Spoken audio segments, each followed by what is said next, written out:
السلام عليكم حبايبي، عاملين ايه؟ يا رب تكونوا بخير. معايا ان شاء الله مفيش حاجة هتبقى صعبة بالنسبة للمعجنات، هخليكي محترفة فيها وهتعملي احلى اشكال من المعجنات واحلى طرق كمان هتعمليها. بصي بقى اللي احنا عملناه ده النهاردة احلى حاجة ممكن تعمليها وتنفذيها في البيت وبأقل التكاليف. زي ما انت ما شايفة عجينتنا طرية جدا زي ما انت ما شايفة. بص انا هقطعها قدامكم وهوريكم ازاي هي في منتهى الجمال من جوه. هخليكي كده استاذة في المعجنات. بصي بقى يا قمر، بسم الله ما شاء الله. بص العجينة بتاعتنا هشة وطرية جدا اهي. بسم الله هفتحها معاكم وهوريها لكم اهي. بسم الله، سهلة جدا يا جماعة وما فيهاش اي افتكاسات ولا اي تعقيدات. هتعمليها وانتي واقفه. بصي سهله جدا وبسيطه اهي. هطلعها معاكم بسم الله الرحمن الرحيم اهي. بسم الله اهي، شايفين شكلها؟ بسم الله. بصوا المنظر، اصلا شكل العجينه بصراحه لوحده يجنن. شايفين شكلها؟ وبصوا الملمس، طريه جدا وهشه وسهله جدا ومش مكلفه. بصي من جوه شكلها عامل ازاي، ما شاء الله جميله جدا.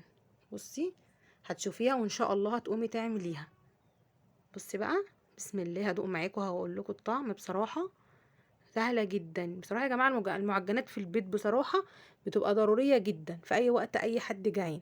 تعالي بقى نعمل مع بعض الطريقه. كوبايه ميه دافيه وهننزل معاهم بكيس خميره وكوبايه سكر وربع كوبايه من الزيت. هنقلبهم مع بعض عجينتنا اللي احنا دايما بنعملها. خلاص انا مجريه لكم هنا المقطع عشان العجينه دي انا عملتها معاكم كتير. نزلنا هنا بالدقيق وشويه ملح صغيرين وهنفضل نعجن لغايه ما العجين يفك من ايدينا وتبطل تلزق. انا مجريه المقطع عشان احنا كلنا عارفين العجينه دي انا عجناها معاكم كتير اهي. بصي هنسيبها بقى تختمر اهي. بصي اختمرت معانا اهي. هطلعها بسم الله ما شاء الله. هتطلعها على الرخامه، هي ملزقه شويه مش مشكله، هنحط لها شويه ايه، دقيق صغيرين عشان ما تلزقش معاكي. هتفضلي تعجني فيها كده لغايه ما التلزيق يبطل، ان هي تبطل تلزق وايديكي تبقى ايه، فكه من العجين اهي. بسم الله.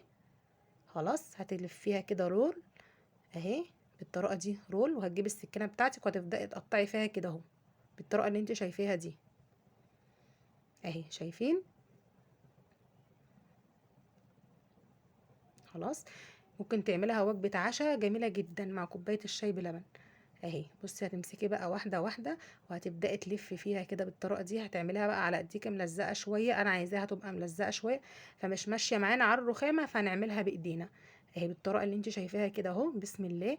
وهنرص الصوابع بتاعتنا دي في صينية اهو. يا ريت تبقى الصوابع كلها متساوية اهو. خلاص مع بعض بقى الكمية اهي بالطريقة اللي انت شايفاها دي. خلاص لفينا بقى كل الصوابع بالطريقه دي. هنجيب بقى معانا الزيت، هتبداي تنزلي على صباع صباع من العجينه بالزيت اهي. شايفين بالطريقه دي؟ بسم الله اهو. خلاص بص بقى هنلفه كله عشان نشوف ان ايه العجين كله خد الزيت من على الجنبين. لازم يبقى العجين شارب من الزيت يا جماعه اهو. بسم الله. هتبقى ايديكي كده. كنت عايزه اعملها بالشوكه بس بصراحه قلت لا ايدي احسن، هي ايدي انا اللي هاكل بيها والله. خلاص هتبدأي بقى تاخدي واحدة واحدة عجينة اهي وهتبدأي تفردي فيها بايديك، هتفرد معاكي بمنتهى السهولة. خلاص الحشو بقى هنا ايه يا جماعة؟ اختياري، اي حاجة انت ممكن تحشيها، رومي، موتزاريلا، اي جبنة. انا عندي هنا جبنة بالبراميلي في التلاجة وعملتها بشوية زعتر ناشفين وهحشي بيها الجبنة، جبنة بالزعتر. خلاص اهي دي جبنة بالزعتر. هتاخدي بقى حتة جبنة كده وهتبدأي تمشي على العجينة بالطريقة اللي انت شايفاها دي اها. صلوا على النبي يا جماعة.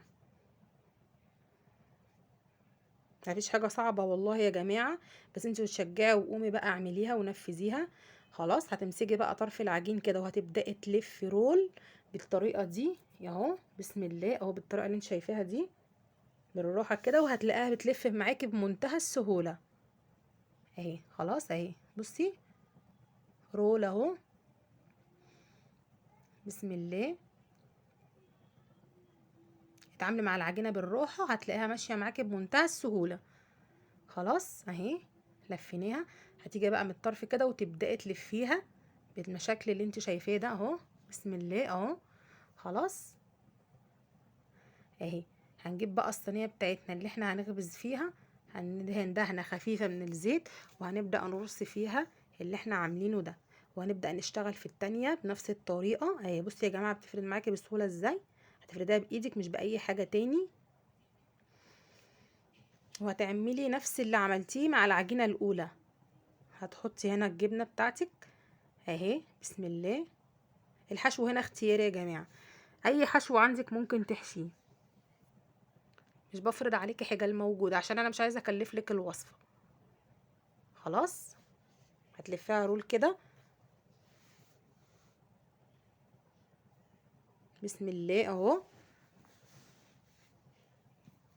بالشكل ده. هنجيب بقى الصينيه بتاعتنا وهنشيل معانا الرول ده كده بالراحه بتاع العجينه، بالراحه عشان ما تتعش منك. هتبداي بقى تلفي فيها كده بالطريقه دي اهي. خلاص بالمنظر ده. بسم الله. هنخلص بقى كل الشكل اللي انتوا شايفينه ده، خلصنا كل العجين بتاعنا، هنحطه في الفرن وهوريه لكم تاني. بسم الله. اها هنا معلش في خطوه نسيتها، هنجيب صفارة بيضه مع معلقتين من اللبن وهنحطه على الوش. انا اسفه جدا على الخطأ ده.